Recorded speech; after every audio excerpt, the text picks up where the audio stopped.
let's dive into it. I'm going to tell you why I like CMON so much, why I tend to not be bothered by the things that they do, but before I do that, I'm going to give you what you seem to want, and go through list by list, item by item, of a detailed listing of all the complaints and frustrations that people seem to have with CMON. Hey, I'm Alex Radcliffe from Board Game Co., and the truth is that's not really fair, because that's not actually what all of you wanted.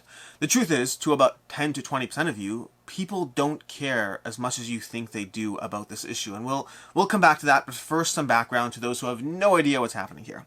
So, very short version, just to keep you all up to speed. CMON, Marvel Zombies, they had a campaign, they had shipping prices that were completely expensive. Expensive is the word you're looking for. They were out of line with the estimates, they were very expensive, and people were very upset. Fast forward a little bit to last Sunday, where I put up a video talking about the conversation, both criticizing their communication while also defending the actual shipping costs themselves, going into a back and forth conversation, and generally well received. There was a large enough segment of people who didn't like the stance I had, to the point that it's take two for this video. Take two, where I'm going to go into a whole lot of other things, vilifying CMON to the nth degree, going over every single reason why you should consider not backing their campaigns in the future, and then of course, because it's me, also telling you every reason why I don't care. But I'm going to do this because I think it's a worthwhile conversation to have, and because I think the one criticism that was fair about the last video is that I didn't fully cover everyone's complaints. I covered some aspects. Their communication's not great. I've covered the defense of the shipping costs, but I didn't go into every single reason why people are upset. And the truth is, this video I think is a good reference point. If you find this video some far off point in the future, if I reference this video the next time I'm saying should you back CMON Kickstarter or not, then this is a good laundry list of what you're signing up for if you back a CMON Kickstarter, at least as of now, and whatever, in May 2022. Things may have changed, I don't know, but it's a good expectation of what it's a good set of expectations you should have before you jump down this rabbit hole. But then again, I'll also tell you why these things don't bother me, and yes, we absolutely have wine for this conversation. It's that kind of day. So, let's go into it. First of all, going to those 10 to 20% of people don't care as much as you think they do. This is one of those things that's fascinating, because we all get wrapped up in our own little bubbles. Myself as well, by the way. I'm only just using other data points to extrapolate from there. But we all get wrapped up in our own little bubbles, and we presuppose our own assumptions about how the world should work, about the frustrations people have, and a lot of people just don't always care about the things that we care about. And I mean that in wildly different ways, and it's something that applies to myself in general, but a whole bunch of different elements, just the way we engage. I kind of assume that everyone who's into board games has, a few hundred games in their basement, but it's not really true. We all have different levels of obsession with the hobby, we all have different levels of obsession with any aspect of our lives, and we sometimes just think that everyone thinks the way we do, and that's just not true. To give you some data points as to why I think most people don't care about the CMON shipping drama the way some of you do, and I say some of you, because I don't know what percentage it fully is, but to give some data points, first of all, read the comments on my last video. While there are many comments who are disappointed with the fact that I didn't take a harsher stance against CMON, there are many, many, many more comments that are supportive of the stance I did take, about how it doesn't bother them, about how they fall into the reluctantly okay with the situation, it is what it is. There are many, many people who are totally fine with the viewpoint I had, and then also some people who are very frustrated with the fact that I didn't take a harsher stance. But don't just look at your own comment, look at everyone's comment. In fact, if you look at the like ratio on my video, which granted you can't see anymore because of YouTube's change in the way they work, but looking at the back end on my end, I have a 90% like ratio on that video. That video is prime content to have a whole bunch of people expressing just how unsatisfied they are with my take. Now, for context, my normal like ratio generally averages around 97%, which means an additional 7% of people were unhappy with that video. Now, you'll say, hey, but some people just like the video because they like you, but they didn't like your take, this, that, whatever. Absolutely, totally reasonable, which is why I said 10 to 20% of you and not 7% of you. I assume a higher percentage of people are unhappy with it. I just don't know exactly what that number is. To give you another data point that's interesting, is there, at the time of Marvel Zombies, at the time of the Kickstarter closing, they had 84,643 comments. This is a fun little fact you can get from KickTrack. It shows you how many total comments there were during the course of the campaign. 84,643. Which means, as of now, when I'm filming this, there are an additional 8,800 new comments on the Marvel Zombies Kickstarter. That's 8,800 new comments. You know how many people backed the campaign? 29,000 people backed the campaign. Even if you assume that every single one of those 8,800 new comments is from some unique person, and not the same person spamming their upsetness again and again and again, and by the way, I do not make that assumption, but even if you do make that assumption, less than a third of people, or more than a third, slightly more, no, less than a third, I did it right, less than a third of backers in any way illustrated some sort of comment on their page. When I went to go check out my backer kit, there were 19,000 people who had already completed their PM by the time I completed mine. 19,000 of those 29,000 people had already moved on with their lives, had already hit go. They may have been upset. I'm not going to say they weren't. But however upset they were, it wasn't upset enough to leave a comment. If you take those 8,800 new comments that we have, my guess is at most half of those comments are, most those comments represent 4,500 people or so. Meaning I assume at least an average of 2 comments per person. But again, even if you assume all of them, most people couldn't be bothered to leave a comment. None of this means that there's nothing to be upset about. It's just a reminder that your stance, your upsetness does not necessarily extrapolate to everyone, and I don't think it does. It doesn't mean you're wrong. It doesn't mean they're right. It doesn't mean anything like that. It just means that don't assume that everyone shares your level of upsetness. I had a comment accusing me, and I know, don't worry, we're all good, but I had a comment accusing me of, being one of them, of not being a regular gamer, of being a paid CMON shill, which first of all, I don't get money from them, so I'm doing a terrible job getting money from them. Secondly is that I accused them of, or said, not accused them, I stated very, very clearly that their communication was terrible. I'm doing a horrible job being a CMON shill. In fact, in general, if my goal was to maintain my relationship with CMON, neither that video nor this video would be videos that I make. But that's never my goal. I'm not looking for that kind of conversation. I'm not looking to white knight. I'm not looking to fanboy. I'm not looking to protect anyone. I'm just here to have conversations around the way I see the world, and if you share those stances, that's great, and if you don't share those stances, that's fine too. Sometimes I make missteps, and again, I did make missteps in the last video. I didn't focus as heavily on one key point, which we will focus on today. But yeah, I'm not here to make friends or convince anyone. I just like talking about board games. I just like talking about the hobby. And this is honestly just another excuse to have a fun conversation, but one that leans heavily into all the complaints I've seen against CMON over the years. Complaints that I know exist, complaints that I understand the reason for them, and then to go over all the reasons I don't care. This is a fairly lengthy introduction. Timestamps down below. Let's head on into this. So, where are we so far? What does CMON do wrong? What are some of the things that they do wrong that make people frustrated with them? There's a laundry list, and I probably won't hit all of them. I think I have most of them. I tried going through all the ones I know, but I don't necessarily have them all. Let's start with the fact, and I'm not defending these as we go. I'll defend these all in the next timestamp. Check the timestamps if you want to see defenses. Right now, I'm just focusing on all their sins. This is a great point, a great part to jump into if you are someone who's considering backing your first CMON game, and if you made your way to this video because I shared it, or someone shared it, or whoever shared it, this is a good laundry list of things to consider before you jump down that rabbit hole. Number one, why are they on Kickstarter to begin with? Kickstarter was created for small creators. It was created to help bring projects to life. CMON, with their overflowing vaults of gold that they are sitting on like Scrooge McDuck, does not need your money. They should not be on Kickstarter. They should just be doing regular pre-orders or something, or this or that. They don't need to be on the platform stealing money from other creators who really need it. That's number one. Number two, delayed shipping.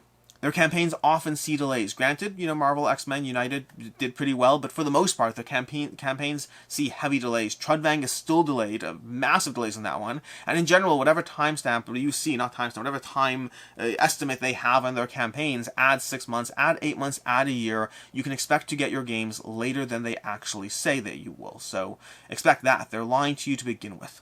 Speaking of which, their shipping estimates are generally off. This is true in all their campaigns, not just the most recent ones. Whenever you see their shipping estimates on a campaign, assume it'll be more than what they're telling you. Now again, that might change in the future, but for right now, whatever the estimates you see are, assume some degree larger. The reasons always vary. Sometimes it's because, hey, the shipping estimate is for the core pledge, and obviously as we unlock stretch goals, more things will be added, but we all know that they're going to unlock stretch goals, so it's just a game to give you a lower number, to give you a better reason to jump in now, but it's okay. You'll see a larger shipping bill. Maybe it'll be $10 more, maybe $20 more, maybe $30 more. In the case of Marvel Zombies, maybe it'll be $200 more because you went all in on Galactus, and that doubling over there is not insignificant. So the shipping estimates are always off on a CMON campaign.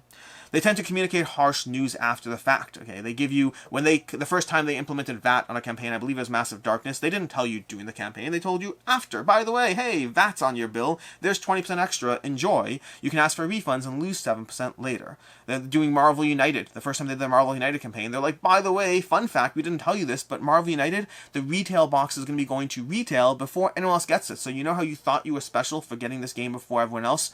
You're not special, you're not getting this game before everyone else, and the other people are going to get that core box at cheaper than we charged you for the core box. And then the shipping estimates in this most recent campaign. They gave those shipping estimates, and they're like, oh, by the way, here's a little update, and things got significantly more expensive. Whoop-de-doo, sorry about that. Also, in the meantime, things hadn't even gotten more expensive in the real world. The price had actually gone down by marginal amounts, and so there's this magical jumping of numbers that they communicated to you after you already backed.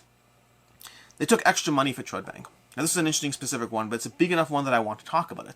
During the Trudvang campaign, I believe it was during Trudvang, there was all this stuff about Trump and exports and all this, rumors of potential issues, potential extra fees, and so they, in anticipation of these extra fees, they took extra money on shipping. And then lo and behold, the extra fees never came about, nothing ever happened, their shipping estimates were based on stuff that never came to pass, and there were no refunds. There was no money back. They managed to make money off their backers, and they pocketed it. A lot of cool X amount of money, I don't know how much it was, and they kept it and never gave it back. That's a big deal. It's a very big deal. Their games are just regurgitated miniature bling. That's all their games are. They're shiny, they've got tons of miniatures, they're just built for the suckers out there, and they don't actually produce quality gameplay. All the stuff is just over-the-top miniature bling that you don't need, you shouldn't back, and they're taking advantage of your FOMO. More importantly, they keep milking that Zombicide train. Every single year, another Zombicide. Every single year, a rehashing of the same game again and again, and the suckers keep coming back for it every single time. They just keep giving them money, keep incentivizing them to do this, but it's just the same game, it's just the same rehash. They're the next EA, and Zombicide is their Call of Duty, along with all the extra stuff you can pay for along the way. Those little, in-game purchases, well, those are all the extra expansions you can buy during the Kickstarter because they know you're going to. They keep looking at Zombicide train, and they keep doing so through the slow escalation of cost. They are predatory marketers in everything they do about their campaigns. They've dabbled in early birds, they don't do those right now, but they've instead switched to just slow releasing of all-ins. Like, oh, here's a base pledge that's $100. This seems really easy to get your hands on. And also, by the way, here's an optional buy that's going to be $40. Here's another one that's going to be $30. Here's another one that's $40. The campaign slowly goes on, and optional buys keep being introduced. And the reason they do that is because once you're in for that first $100 pledge, well, it's kind of hard to kind of get yourself out of it. You're like, well, just, what's another $40? And there's another $40, and you're like, but I kind of mentally already bought this, and now I could back out entirely. I could just go down to the $100 pledge, but it feels like I want more. They take advantage of the predatory marking of the slow escalation of cost. It's the same aspect that you have with VAT, with the release shipping, the delayed information of all these things. Once you've mentally bought in, it is harder to step away. And they take advantage of that in their entire business model. And to make it worse, all their stuff, all their expansions aren't even properly playtested or balanced. They're charging you a premium for this Kickstarter model, and they're giving you stuff that isn't playtest or balanced along the way. They're charging you a whole lot of money for a whole lot of drama, a whole lot of issues, and they're doing so just so they can get extra money from you. They don't care about you. They care about profits. They don't care about the games. They don't care about the industry. They're just here to make money off of us. And that's the laundry list of stuff. If I missed anything, let me know, by the way, because we're going to go through all these shortly, one at a time, why I don't care about all but one of these. There's only one that I actually care about. The rest of them I just don't care. It doesn't mean that there's not something there to complain about. It doesn't mean that there's not an actual issue. I'm just going to explain why they don't bother me. But if I missed anything, let me know, so I can respond to it and engage with it, because the goal here, if this video is going to convince you of anything, it's that I'm not here to try to brush who CMON is under the rug. I know who they are. I know how they dabble with things. I just don't see it the way, well, 10 to 20% of you do. 10 to 20%, not all of you. So, let's go through why I don't care. Why these things don't bother me, starting off with the fact that they use Kickstarter to begin with. I've been very vocal about this in the past. I don't care. Who decides what Kickstarter is for? Who makes that decision? Because I'd imagine it's Kickstarter, and they don't seem to mind one bit. And if you're like, well, Kickstarter's just in it for the money too, well, yes, they are, but who decided that Kickstarter is for the small creator? Because it sounds like it's you. It doesn't sound like it's them. It sounds like it's you who decided that. Well, it's Kickstarter's original intent. Well, then let Kickstarter enforce that. But they're blinded by well, again, who's making the decision about what is allowed and not allowed on Kickstarter? And then to make it worse, it's not even about who makes a decision, is the data has shown consistently that the larger creators on Kickstarter have brought more funds to Kickstarter, the platform as a whole. Larger creators who don't need the funding in theory, let's forget the fact they don't need the funding a second, larger creators being on the platform, the data has shown that they do bring more money to even smaller projects. If you take every single beat campaign off Kickstarter, you know who disappears quickly? Me. And every other person like me who's here for the big campaigns and occasionally dabbles in the small campaigns, but wouldn't bother to spend the time there if it wasn't an incredibly attractive platform. So don't white knight, the smaller creators. The Kickstarter helps them just as much. CMON helps them just as much by being on the platform. And then who decides whether CMON needs to be on it or not? Have you seen their financial releases? They're a publicly traded platform. Have you seen how much money they made in 2020, in 2019, in 2021? It's not nearly as much as you think. They had massive losses one year. They've consistently, it's a little hard to see because they have funds and expenses one year and then not the next year. It's a little hard to see, but they're not doing as well as you might think. They make money, don't get me wrong, but they have expenses too. If you think they can suddenly take all of their upfront things and drop it off Kickstarter, the answer is a strong maybe. Maybe they could. It's not entirely clear. They're not parading around with as much money as you think. They reported massive losses one year, and all the same people who hate CMON cheered. They cheered. The same people who hate CMON for being the money-grubbing, milking company that's just taking your money on sitting on their massive piles of gold. When they found out they didn't have massive piles of gold, they didn't change their opinion. They still had that perception of Scrooge McDuck sitting on the pile of coins, but the pile of coins was gone, and the perception remained. It's a weird dichotomy. How can you both hate them for having all the money, but then when you find out they don't have the money, you cheer because you hate them for having all the money?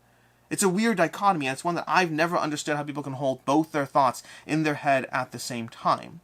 The delayed shipping part, the fact that the shipping is delayed, well, so what? So is every other campaign. And you might say, Alex, well, you should hold them to a higher standard.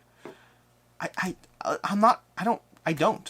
don't hold every campaign to the same high standard of giving you an accurate shipping date. I just don't. It would be nice if they did. It absolutely would be nice, but this is kind of like being a contractor, of being a mechanic, of any of these situations where life sometimes is just messy. When a company gives you a date, and I really should do a full dedicated video on the subject, it's not necessarily a lie, it's the best estimate if everything goes right. The reason you give that date is because why would you give any other date? Ideally, your date should be your best estimate if things go right. You shouldn't be like, hey, we hope to have it, in 3 months, but I'll just guess 9 months in case all things go wrong, but, now I told you 9 months. Well, now the person's upset that you told them 9 months, and it could have been 3 months, and it might have been 3 months. Now, things do go wrong along the way, but every other company has this issue. Now, again, I hear you if your main argument comes down to, well, we shouldn't give any of them a pass, fine. But that's not a CMON issue. That's an entire Kickstarter issue. And there are issues with the Kickstarter model. There are issues with the Kickstarter platform and how they work and whether it's good for consumers or not. My vote is yes, but I think there are strong arguments to be made as to how it's not. The shipping estimates are always off. This one I'm going to bundle together with the next aspect. The shipping estimates are always off, and they communicate harsh news after the fact. The VAT, the retail, the shipping campaigns, all that. The general idea that they do feed you information that sounds more favorable and then gives you the information after the fact. Now this one's hard because I'm not in their boardrooms. I haven't spoken to anyone from CMON. I don't talk to them before I do these videos. I have people at CMON I can speak to, but I don't sit there and say, hey, by the way, I'm doing a whole video on all the things you do wrong. Let's have a conversation about it. Maybe I should, but it would be harder to do this video if I did that first, and so I do this first, and then I hope that they still talk to me. Maybe they do, maybe they don't. It is what it is. But that's neither here nor there, but the point is, I don't know what goes on in their board meetings. I don't know what goes on in the decision space. I do agree that it looks like garbage. It does not look good when you constantly find out key pieces of information after the purchase has been made. This is why the one thing I have always given as a credence to CMON, not credence, against CMON, I've given a credence against CMON, is every time the complaints have been made, I've acknowledged their communication is not where I want it to be. I do not like the fact that this is bad look. Now, I'm not nearly as vindicative as some people are because of the fact that I don't know what's going on. I don't have guaranteed information as to the various elements that are going on behind the scenes, and I can't say for sure that there's people who are sitting there saying, well, let's hold back information, because if we do, we'll get them to give us more money, and then we'll release the information. It could be that's what's happening. It entirely could be. But I'm not there, so all I can say is it looks bad, and I wish their communication were better because it's not a good look. And I'll continue to say that as long as these things are issues. Now, it doesn't necessarily bother me as much as it might bother you, because I know for the most part that I would have backed those games anyway. But you might not have. And so that's a fair complaint, and it's a fair critique, and I wish CMON would do better so I could just defend them, instead of defending them on most things, but not on others. Not because I need to defend them, but because I don't like halfway defending. I don't like being like, they're doing all these things that are not actually issues, but there's this one thing that is an issue. It makes my defense come across as weaker, because it is weaker. So that's the main one that I'll give you credence on. I don't like that either, and I wish their communication was significantly better so that it just didn't look so bad. Or so that it wasn't so bad. Because I don't know if it looks bad or if it is bad. The whole Trudvang thing. Taking extra money, never returning it. This is one that bothered me briefly. But give me a second. The wine is actually here to drink, not just to look pretty. So, the Trudvang situation. The Trudvang situation briefly bothered me, except for one small thing. There are other campaigns. Marvel United, for example. They never asked for extra money when freight costs went up. And freight costs went up across the board. I'll be doing a full video on the subject, but we saw huge jumps in freight costs. And if you can imagine how many games CMON sold for Marvel Zombies, significantly for Marvel United, significantly more, by the way, than what they sold for Trudvang. They never came back to him and said, hey, by the way, we need extra money. They charged you a price and they stuck to it. Now, not 100% because they have estimates and they don't, but they tell you it's estimates. When it came time to actually charge, they never came back to anyone and said, hey, we're selling promo cards, we're asking for donations, or we're holding your pledge blackmail in order to stop you from getting it, and you have to pay us money to get it. Many other companies did these things, and those companies got significantly larger passes from all of us because most of us understand the craziness that is going on in the world and all the freight issues going on today. CMON never came to us asking for money. Which means CMON seems to have taken a stance that they go on whatever information they have at the time, and they will charge you what they need to charge you based on the information they have on the time, but they will not come back to you for money after. They are taking a slightly more distanced approach. We're not purely a community who's going to be willing to ask our backers for money. No, we're selling you stuff. We'll give you an estimated shipping price. We'll call it an estimated shipping price, but then whatever happens next, it's on us. It doesn't matter how many hundreds of thousands of dollars extras we incurred as expenses, and I guarantee you it was hundreds of thousands of dollars extra for all the Marvel United stuff they sold based on the volumetric aspect of how much freight has gone up. It is a lot of money that they undertook and paid themselves and never came back to the backers for more. In other words, if your argument was that, well, they should have returned it by Trudvang, then your argument for consistency's sake should also be they should have asked you more money. They should have asked you for more money from Marvel United. They did neither. Had they done either or neither, I'd be fine with it. Had they done one or not the other, that's where I think you'd have a reasonable argument. So I understand the frustration that they asked for more money doing Trudvang and never returned it. But they also did not ask for more money doing the whole freight crisis and everything situation. So that's the Trudvang issue. From there we have the games are just regurgitated bling.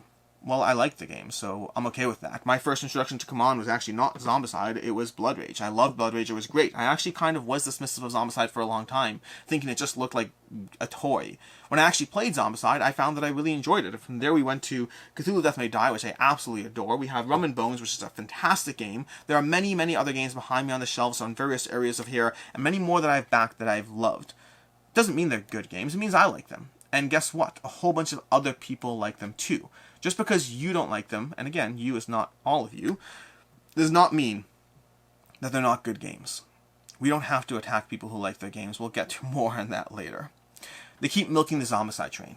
I hear you on this. I do. There's only so much Zombicide I need, and I love Zombicide as a system, so what I tend to do is, because CMON games hold their value, is I go ahead and keep backing the new ones, try them out, and if they're not for me, I sell them. That's okay. I enjoy the process. I enjoy the campaigns, I enjoy the games, I enjoy the unboxings, I enjoy seeing all the miniatures, I put it on the table, I play it, and then more often than not, I'll say that, well, this Zombicide doesn't hold up to the other Zombicide, so I'm getting rid of this new Zombicide. And that's fine.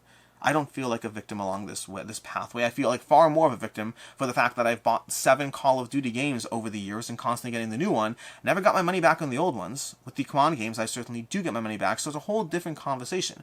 Not that there's any obligation for me to get my money back, that just happens to be I'm choosing to engage in a business model that offers a similar version of the same thing, constantly re-releasing it to the next person. And what I find fascinating about this one is CMON also gets flack for not supporting their product lines. Well, Zombicide is, to a certain extent, their most supported product line, constantly giving a new version of it instead of supporting the old version, but that's fine. It's a new way, it's tweaked, it's adjusted, it's re-released for whatever customer base they think currently wants it, which might be the same customer base that got the last one. You don't have to like the fact that they keep milking the Zombicide train, but people like myself keep coming back for the ride. What are they supposed to do? Say we shouldn't sell things to people even though they want them? Is that the expectation we have of CMON? It might be. It might be the expectation you have of CMON. It's not the expectation I have. If people show a clear and consistent desire to buy the same thing again and again, I can tell you this much, I'd keep selling it to them. Why in the world wouldn't I? The fact that they keep milking the Zombicide train does not bother me, it's fine with me. Now, the predatory marketing doing their campaigns, that's a slightly different one as well, because again, it doesn't bother me, but I understand why it might bother you. That slow escalation of the cost, the fact that they give you that $100 pledge up front and slowly drip things, I understand that the surprise is not a fun, which is why every single time I do one of my Should You Back It videos for a CMON Kickstarter campaign, I always start off by warning people who might be new to this gravy train, that you should expect the prices to go up. I want you to walk in informed as much as possible, because I agree that I don't want you to have that sticker shock. Go ahead, back that $100 pledge, but understand that it's likely going to escalate to $200, $300, $400, $500 by the time the campaign is done. I want you to know that. I understand CMON might not. It's an iffy one to me. It doesn't bother me personally, but I understand the complaint around predatory business practices, predatory marketing. For me, I view most forms of sales of predatory marketing. Hey, this thing that's normally $20 is now $15, go ahead and buy it. You're basically trying to convince someone to buy something that they weren't otherwise going to buy. And a sale is different than the slow release information. They're all different conversations, but to me, sales and marketing, they are part of a business model, similar to the way that Kickstarters are often late. They're a part that I have come to accept as part of business practices. You might view it as being completely unethical and horrible, and we should never stand for these things. I understand that viewpoint. I'm not saying it's wrong. I'm saying it doesn't personally bother me. And the last point, that the games are not even playtested or balanced, again, I can't speak for that as a concern. There are a few characters in Zombicide Black Plague that I specifically don't play with, or if I do play with, I throw in a whole bunch of extra abominations to make up for it, but they're the exception. It doesn't really bother me, it doesn't really cause that much of an issue. The whole playtested and balanced thing around the things, the good news is if you have that stance, you don't have to get any of their games at Kickstarter, get their games at retail, because all these extras that are the only reason to get them on Kickstarter in the first place, well, they wouldn't exist for you if you don't view them as being playtested or balanced or worth your money. Those are all the answers to the various elements I went through. Again, one that really does bother me and I wish I had better answers for, and a whole bunch of things that either I disagree with entirely or I understand why it might bother you, but it doesn't bother me. There are many reasons why you should not back a CMON Kickstarter, and I've hopefully listed most of them, and I'm also telling you why I keep backing them, why I don't care, why these things are not factors for me. But there's more. There's more than just answers as to why these things don't bother me, because there's more stuff and more reasons why I appreciate CMON and why I like them. They engage. They care. They comment. Their updates. Their live streams. They really fully engage in the community in a way that many other campaigns don't. And again, you don't have to like them. You could say it's all part of the sales practice to get you more involved. That's fine. I don't care why they do it, but they do. If you follow a CMON campaign, their comment section is one of the most enjoyable places to be, generally until they do something that ticks off a large segment of people, and then it turns into a very antagonistic area in some areas, with a lot of people trying to have fun along the way. There's running jokes. The CMON Kickstarter campaigns, if you've been following them for a long time, there are jokes that have been going on again and again and again from one campaign to the next. They tease, they engage, they tease information, they ask you questions. People say, we want to see these characters. There is an ongoing community and an ongoing conversation in every CMON campaign. The level of activity you see there is it's baffling. Those 85,000 comments that you see in the CMON Kickstarter, it's because they really give people a reason to engage. Sometimes for reasons that are not as much fun, but they give people a reason to engage. They have the updates that go out multiple times per day, keeping you in the loop about every new stretch goal, every new thing, showing you all the stuff. It's down to a science, but it's a science that works and it's engaging. They have surprises every Kickstarter campaign. They give you new things. They do adjust. There are frequently, almost every campaign has at least one thing that they changed or did something last minute to accommodate backer requests, something that clearly wasn't planned on, but they throw it in there because they are trying to listen. They are trying to work with what people want. They've started doing live streams on their most recent campaigns. They have 2 or 3 live streams a week for an hour and a half. You have multiple people from the CMON team engaging with people. And there are many trolls in those comments. There are many trolls in those live streams. There are many people who hate CMON with a passion and try to ruin the fun for everyone else. But you're just trying to ruin the fun for everyone else. What is everyone else's biggest sin? The fact that they don't mind the things that you mind? So you're trying to make it worse for them? Are they enablers? Are they just giving CMON money and allowing all these business practices to go by without a hitch? Fine. But they're having fun. And you're ruining it for them. If you want a solution for yourself, if you are bothered by these things, you could also just not back the CMON campaigns. They might not be the right place for you because you are bothered by things that, however reasonable they might be, other people aren't. And you're just ruining the fun for them. Who's the real villain in this situation? The people who are having a good time, enjoying the ride, who paid for their ticket but are enjoying themselves? Or the people who think the tickets are overpriced and are ruining the fun for everyone else who's paying for that ticket? I know who I resent more. I mean, resent's a strong word, but I know I know which one bothers me more. One of them offered, yeah, I know which one bothers me more. And on top of all that, I like their games. A lot. I like their games a lot. I don't have time for games that I don't like, and I get rid of their games too. Many of the games are not for me. I prefer Blood Rage to Rising Sun. Rising Sun is gone. I prefer half the Zombicides to the other half. The other half are gone. Bloodborne wasn't the game for me. Didn't particularly enjoy it. The sports one, something ball, I don't remember what it's called even, not a game for me. But most of their games have been games that I thoroughly enjoyed. And they give you the best bang for your buck compared to any campaign, including with all the additional costs and shipping and all those other factors as well. I do look at Kickstarter very often as, why are you giving me a reason to back? Why should I get this now as opposed to retail? Why should I get this at all? And CMON, for all their other stuff that goes on, they give me one of the best reasons to back from any campaign out there. Not exclusively. There's other campaigns that do an amazing job without the drama. Awakened Realms is fantastic without all the drama. So there are definitely better companies than CMON, make no mistake. But at the same, well, better from my stance. We all have our own opinions and grading scales. But at the end of the day, CMON gives me a strong reason to back. Those free stretch goals, they're not free, that's true. But they are an amazing price for the amount of content you get. You are paying more for what you get on Kickstarter, but you get a whole lot more as well. They consistently give me a good reason to back when more and more campaigns still aren't. Or were, but are no longer doing so. Now before we wrap this up, see, I am finally going to wrap this up in a mere 40-minute long video this will be. Before we wrap this up, can we agree for a second that the hate for CMON is irrational? Because you might have your reasons to hate them, that's fine, but can we agree there's a large degree of hate for a company that is completely irrational?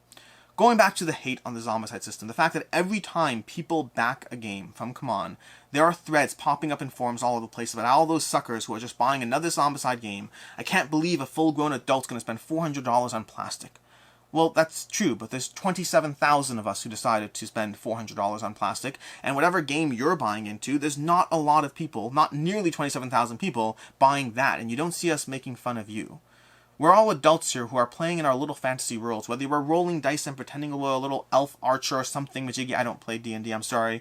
Whether we're pretending that we're terraforming Mars, whether we're planting crops and feeding our people, we're all pretending in our own little play worlds as we move our chits across the map, as we take control of other things, as we get in stupid little arguments over king-making and all these other conversations, and 400-page long threads on BoardGameGeek about whether you can or can't shuffle a single card.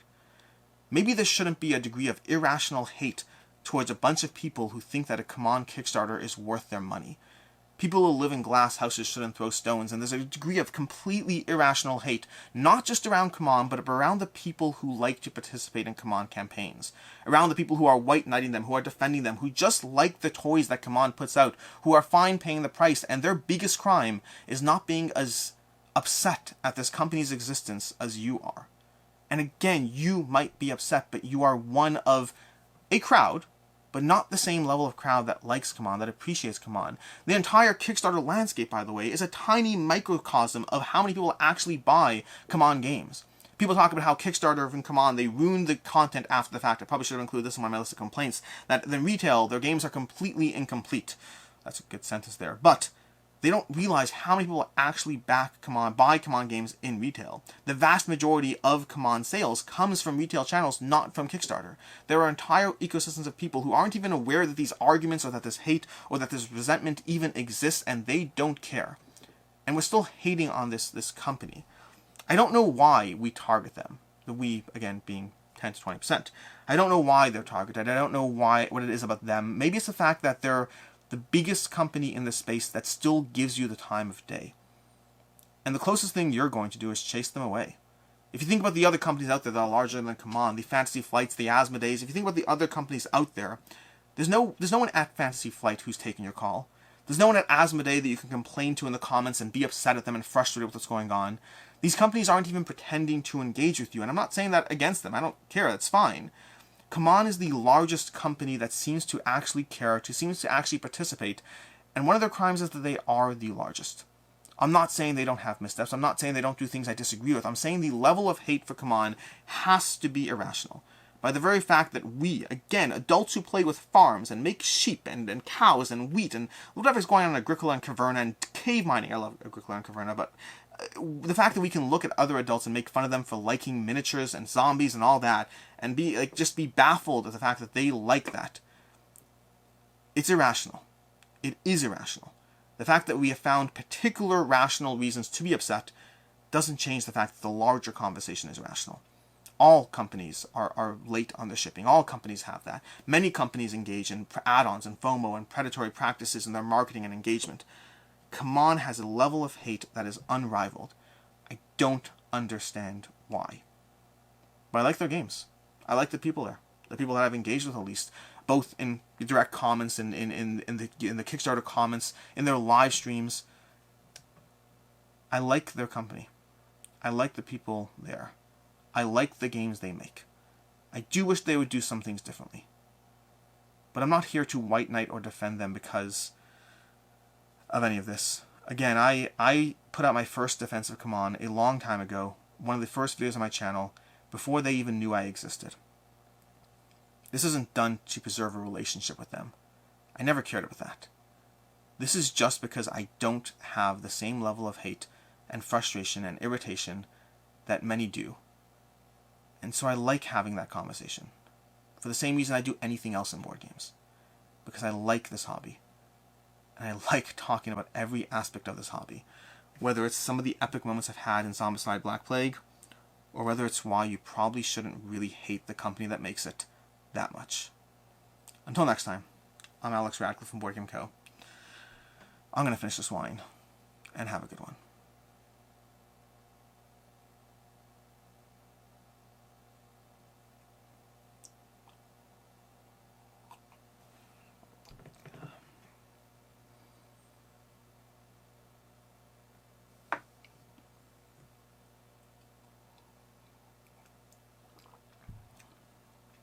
There was a thread recently. It was an interesting thread on Board Game Geek, referencing me, not about me, but referencing me.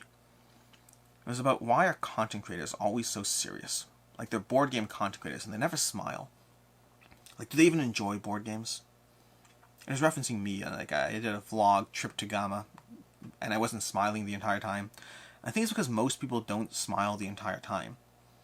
But like, this video makes me wonder if they have a point. I mean, I love board games.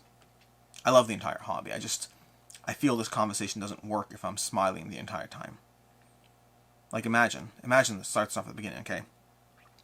People don't care as much as you think they do. Like, if you read the comments on the videos, I mean, I have a 90% like ratio on that video. It's hilarious.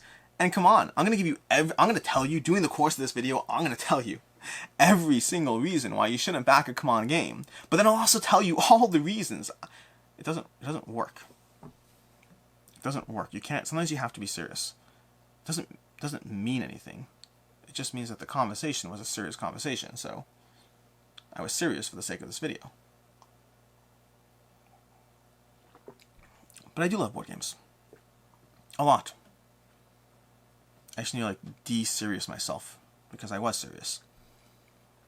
But I'm excited for Marvel Zombies. Very much so. Like, it's a really good game. Like, again, I did not like Zombicide Invader compared to Black Plague. I do like Zombicide Invader. Zombicide 2nd Edition was, again, fun, but not when compared to Black Plague. Too many complaints with it. Way too easy. Undead or Alive, I didn't like some of the mechanical changes they made, but I did think it was at least difficult, so I'm looking forward to that one, but I don't think it stays in my collection. Black Plague was the gold standard for me. Marvel Zombies beat it. Yes, the IP's a part of it, but it's not the only part of it. I like other games too. I've been playing a lot of Foundations of Rome recently. Really fun game. That's probably not a good reference point here. That's another over-the-top blingy Kickstarter with a lot of miniatures. Different kinds of miniatures, but over-the-top blingy and expensive. They didn't ask for more money either, by the way. That's another company. Their campaign was like 2 years overdue. They didn't ask for $1. You know how big that box is? I do not want to think about how much money they lost in that campaign. I think they lost money in that campaign. The thing to remember is the bigger the box, the fewer of them you can fit into a freight container, which means the more extra costs there are per box. which means your expenses can jump by hundreds of thousands of dollars, especially if you had a successful Kickstarter where you're selling a lot of it. Hundreds of thousands of dollars in board games is your entire margin. I like Foundations of Rome, but that doesn't mean that there aren't conversations to be had around the landscape, around why we don't make games in the US. That's a conversation. We should have that conversation too, because we don't make games in the US. But we arguably should, but it's a much longer conversation. You're talking about years of infrastructure built up in China, years of professional knowledge built up in China. I mean, games in the US cost so much more to make. We'll have a conversation around this. It's a good conversation to have. Because two of the comments I saw on a regular basis on my video, the last one, not this one I'm still filming as we talk. One is the fact that easy solution, don't back CMON games. I agree with you. That is an easy solution. Don't solution. I'm slurring my words. I'm not drunk. I'm not even tipsy. I often slur my words. Just now I'm drinking wine at the same time. But don't back CMON games is an easy solution. There's no question about that. But people want to back CMON games. They just want to complain about it too. As far as the whole production in the US, I almost intentionally said the US because I thought it would be funny to slur my words on purpose, but then I thought you wouldn't think it's on purpose, and you'd think that I was saying it's on purpose to cover up my mistake. And sure, I didn't make that mistake. Fun fact about me, I've never been drunk in my life. I don't like losing control in any way, shape, or form. And if you watch my videos, that's probably not a surprise to you. I don't like the idea of ever being not in control of what's happening. I've been tipsy at times. I don't think I've ever slurred my words, or at least not noticeably so. Again, past the usual speed talking. But a little tipsy, a little bit more excitable, a little bit more open or free or carefree as I drink a little bit. The worst part is when you tell someone that you've never been drunk, 90% of people are fine with that. 10% weirdly take it as some sort of challenge. Why? Why is that a challenge? Why is the fact that I've never been drunk in my life a challenge to you to get me drunk? That's irresponsible. See, the good news is you can still accuse me of not smiling, but you can't accuse me of not having fun. It's just too. This hobby is so much fun. Board games. I mean, it's board games. I've had a lot of hobbies in my life. For context, I've done magic, not Magic the Gathering. I've done actual magic. Well, not actual magic tricks, but I've done magic tricks. I've done juggling. I've done contact juggling. I've done poi. You know poi. If you know poi, that made sense. If you don't know poi, you just think I'm drunk again.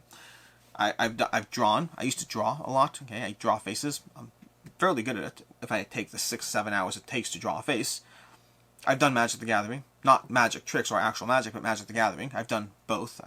In fact, the Magic the Gathering store is actually pretty close to the Magic store where I lived, Toronto. But done all those things.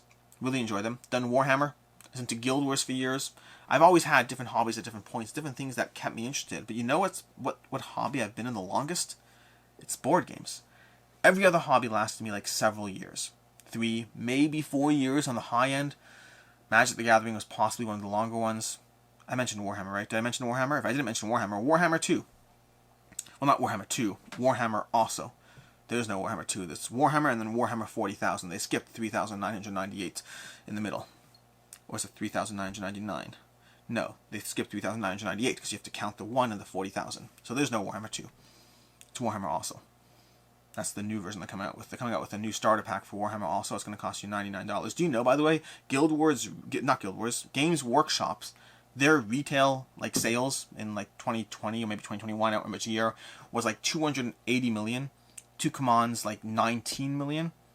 So just for context, in case you want an idea of scale, Games Workshop is 30 times the size of CMON in terms of their sales. Just in case you want to talk about expensive miniatures and what actually costs money, because it's not CMON miniatures, it's Games Workshop miniatures. I'm actually impressed with myself. I managed to loop that back into a connection point while drunk talking. I'm not drunk. I don't get drunk. We talked about this. But board games, going back to the hobby part, I've been in board games the longest. Since 2011. That's 11 years of my life. That's 2.5 times the length of any other hobby I've been in. I love this space. I love board games. I also just like the fact that now I get to have conversations on camera where I talk about board games even more. And then I get to have follow-up conversations to the first conversations because not everyone agreed with me. But it's not about the fact that not everyone agreed with me. It's about the fact that I didn't vilify CMON as much as I should have. And so here, this is my opportunity to vilify them to the nth degree. Every single complaint I've ever heard about them that I remember. I'm sure there's 4 comments below of things that I've forgotten, but like, oh, darn it. Video number 3. Challenge accepted. I think my takeaway from this is I should drink more on camera. Because those last 5 minutes were very entertaining for me. I can't speak for you, but I found that very entertaining. In any case, until next time, I'm Alex Radcliffe from Board Game Co., and thanks for being here. In hindsight, saying that this is the video I'm going to send people to in future videos when I talk about CMON may have been a bad idea.